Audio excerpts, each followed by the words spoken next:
বাজারে সবজির দাম আবারও বেড়েছে। বেশিরভাগ সবজি ১০০ টাকা কেজি। বেড়েছে পেঁয়াজ ও মুরগির ডিমের দাম। গত কিছুদিন ধরে চলতে থাকা সয়াবিন তেলের সংকট এখনও কাটেনি, তবে চালের দাম স্থিতিশীল রয়েছে। পরাগ আজিমের রিপোর্ট।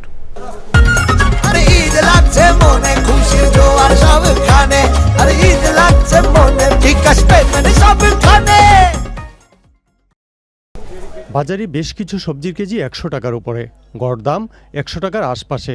বিক্রেতারা বলছেন সরবরাহ কিছুটা কমে যাওয়ায় সবজির দাম বেড়েছে। কাকুল ১২০ টাকা, পটল ৮০ টাকা, ভেন্ডি ৮০ টাকা, লাউ একটা ৮০ টাকা, বেগুন ১০০ থেকে ১২০ টাকা, করলা ১০০ টাকা কেজি। মানে এভারেজে ১০০ টাকার নিচে কিছু মাল নাই। পেঁয়াজের দাম বেড়ে হয়েছে ৪৫ থেকে ৫০ টাকা। আদা সহ আরও কিছু পণ্যের দামও বাড়তির দিকে। আমদানি তো আগে থেকে করাই, এগুলো এমন না যে এগুলার দাম ওইখান থেকে বাইরে আসছে, শর্ট দেখাইছে, শর্টেজ হয়েছে, দাম বাইরে যাবে।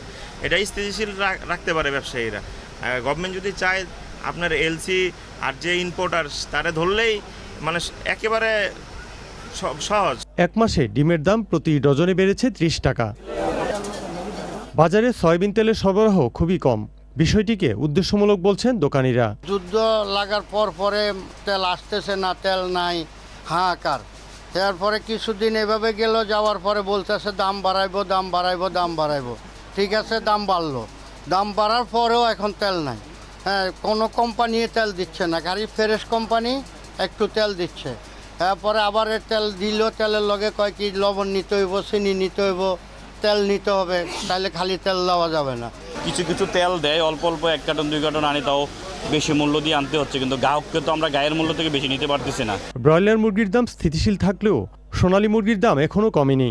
বিক্রি হচ্ছে ৩৮০ টাকা কেজি দামে। এখন মধ্যবিত্তরা কিভাবে বাজার করব? আমি তো একটা ছোট ব্যবসা খাড়াই, ওইটার মধ্যে আমি নিজে ব্যবসা করতে পারতেছি না। বাজারে গরুর মাংসের কেজি ৮০০ টাকা। তবে সব ধরনের চালের দাম স্থিতিশীল রয়েছে। পরাগ আজিম, চ্যানেল আই।